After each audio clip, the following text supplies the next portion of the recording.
I'm going to tell you something that most realtors won't admit to on camera. I've dealt with unpermitted work issues multiple times, not on my clients' properties, on my own. I renovated an entire unit on my personal property. We did the bathroom, the kitchen. I'm talking a full gut renovation, and I genuinely thought that something as simple as installing kitchen cabinets didn't need a permit. I was wrong, dead wrong. The city caught us mid-project while they were inspecting something else completely unrelated, permitted windows on the same property, and just like that, everything came to a screeching halt. Today, I'm going to break down everything you need to know about unpermitted work and buildings not up to code. What it is, how to spot it, what it cost you, and how to protect yourself, whether you're buying, selling, or doing your own renovations. If I, a licensed realtor and investor, got caught off guard by this, trust me, it can happen to anyone. And hey, if you're new here, I'm Alex Simpson, your South Florida real estate guy. I make videos like this one to keep you educated and protected in one of the most complicated real estate markets in the country. Hit the like and subscribe button and the bell so that you don't miss these.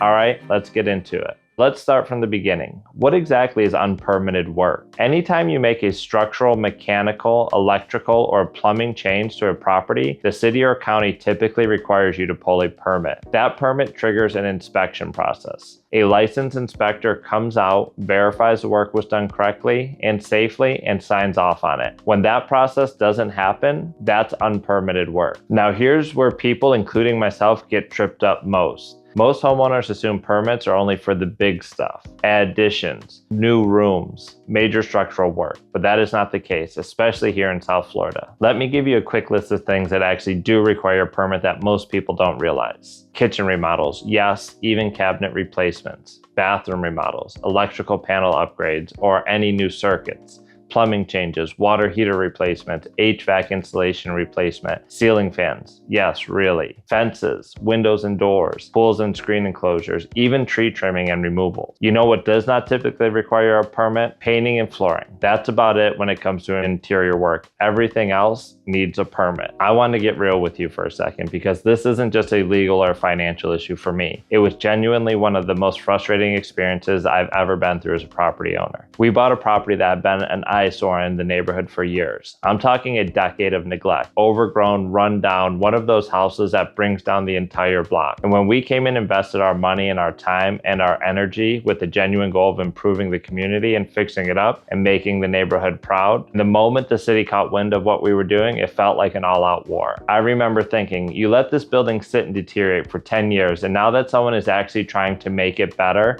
this is when you show up.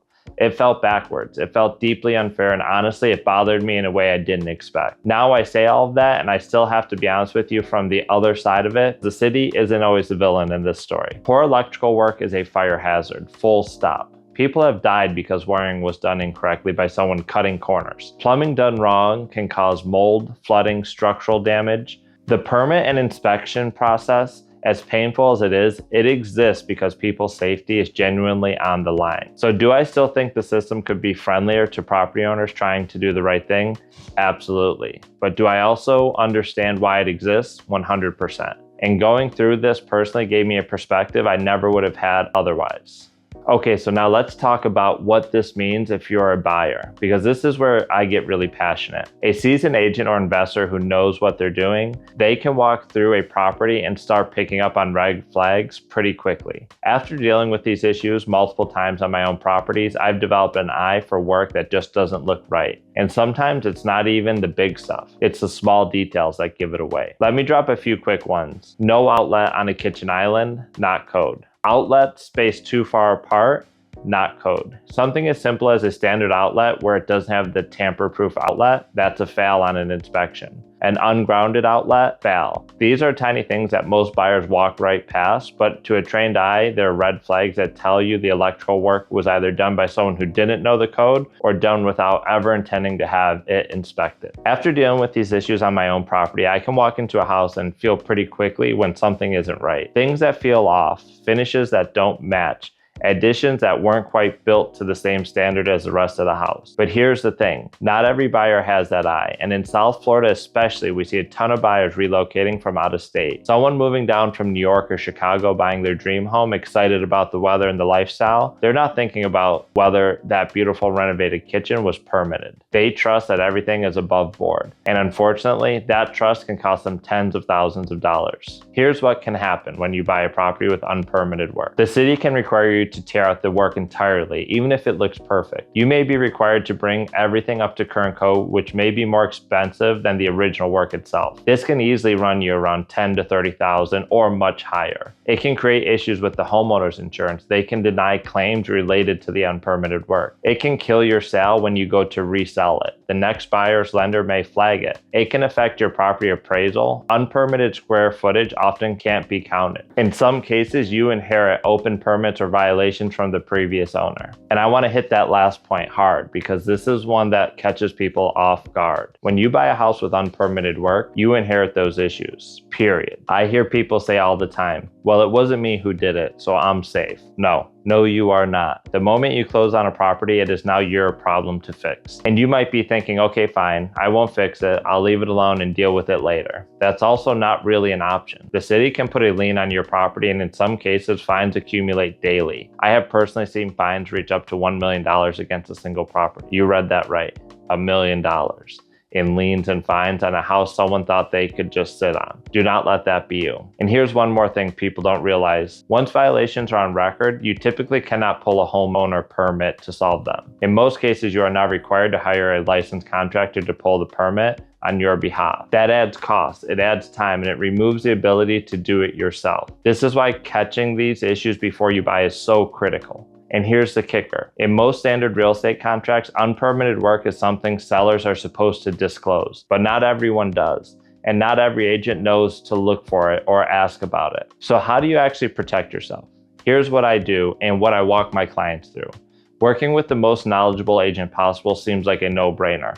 Look, someone is going to make money when you buy or sell a house. You might as well have someone who brings you the most value. I'm not talking about someone who tell you they like the color scheme.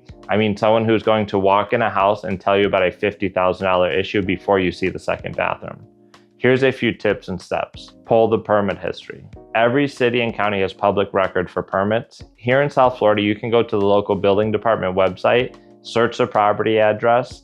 You'll see every permit that was ever pulled. And more importantly, you'll see what's missing. If the kitchen was renovated 5 years ago, but there's no permit on record for it, that's a red flag. Step 2, look for signs of do-it-yourself or inconsistent work. When you're walking a property and look at the quality and consistency of the work, does the tile work in one bathroom look totally different from the rest of the house? Are there electrical outlets that look freshly added, but wired differently?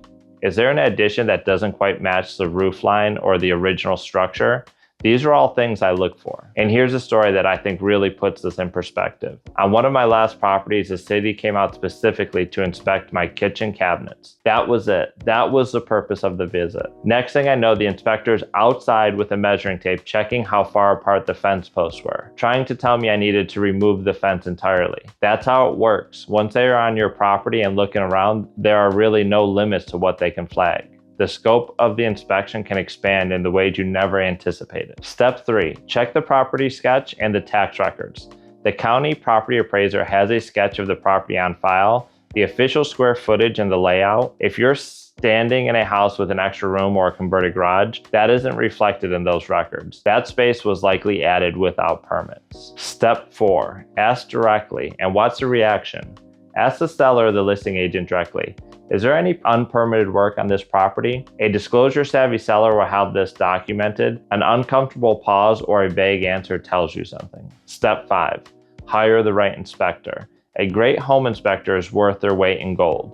Make sure yours knows to flag work that appears unpermitted. And in certain cases, especially with older homes or major renovations, it may be worth bringing in a permit expediter who specializes in exactly this. All right, so what if you're already in a situation? Maybe you're buying a property and your agent just flagged unpermitted work.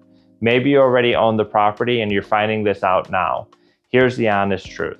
It's not always a deal killer, but it needs to be handled correctly. You have two options. You can negotiate if you're in a purchase agreement. You can ask the seller to either pull the after the fact permits before closing or giving you a credit to handle it yourself. How much you negotiate depends on the scope of work. Your second option is after the fact permits. Yes, these exist. You have to go to the building department, disclose the unpermitted work, apply for a permit retroactively. In some cases, they'll send out an inspector to verify the work meets codes. In other cases, and this is the hard part, they'll require you to open up the walls so they can see what's behind them. It can get expensive fast, but when dealing with any type of city or government, this takes time. I'm not talking about a few days or a few weeks. This could be several months, best case scenario. And here's something I want to make clear. The city is not the enemy. I know it can feel that way when you're in the middle of it. Trust me, I've been there. But in my experience, the cities will often work with you. They have a job to do and a process to follow, but most of the people you'll deal with at the building department are not out to ruin your life. They're doing their job. Go in cooperative, be honest about what happened, and more often than not, you'll find there's a path forward. The people who get into real trouble are the ones who hide, ignore notices, or get combative. Don't be that person. Option 3, walk away. Sometimes the unpermitted work is so extensive or the seller isn't willing to cooperate that the smartest move is to walk away. That's not failure, that's protecting yourself. And sometimes in real estate, the best deals are the deals you don't buy. The absolute worst thing you can do, buy the property, know about the unpermitted work, and ignore it, because it will come back to bite you. Either when you sell, when you file an insurance claim, or when the city shows up. Look, I share all this with you because I've lived it. I made the mistake so you don't have to. And the reason I became a realtor wasn't to just open doors and write contracts. It was to be the person in someone's corner who actually knows what they're looking at. Whether you're buying your first home, investing in your 10th property, or just trying to figure out if the renovations you did 5 years ago is going to cause problems, this is the kind of stuff that matters. And it's the kind of stuff I talk about every single week on this channel. So if this video gave you value, I hope it did. Do me a favor, give it a like. It genuinely helps more people find this content who need it. If you're not subscribed yet, now's the time. I've got a lot more coming from you. And if you're in South Florida and you want someone who's going to walk through a property and actually know what they're looking at, reach out. I'd love to work with you. I'm Alex Simpson. I'll see you in the next one.